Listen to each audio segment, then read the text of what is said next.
Туруптур. Туруптур. Азыр мына канча коштуң? Мага карызымы. Канча кошуп койдуң? Кандай канча кошуп койдуң? А мына өткөндө эле 10.645 мен токтоттук эле го. Жебедиңби?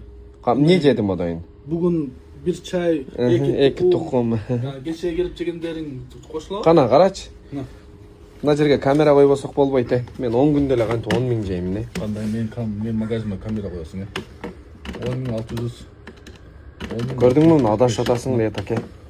30 сом, 40 сом, 180 сом, 375 сом, 150 сом, 350 сом. Мен менден кымбат кафеге барганда деле 10 миңдик жебесем керек эле. Сен кичинекей мына бутигиңден 10 миң карыз болуп калдым мен. Тоо кылдым Кафеге барганда Жок. Мына эркекче айтайын. Ондо сен мага кошуп койтасың. Же общий мына Жыласбекте жеген адамдарды кылтасыңбы? Жок, сеникиде. Охо, ондо күнүнө 2 миң. Мен азыр бек жарым берет. Ооба. Бунал бек экөөбүздүкү? Ооба.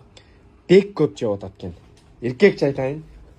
Бек чейткен да келип алып ар нерсени чукулап жеп, будайын бектикин өзүнчө жаз. Мага кушпу. 5885 сом. Минус кыл ошону. Баягыдан минус кылам. Наркыбыздан минус кыл. 5885 минус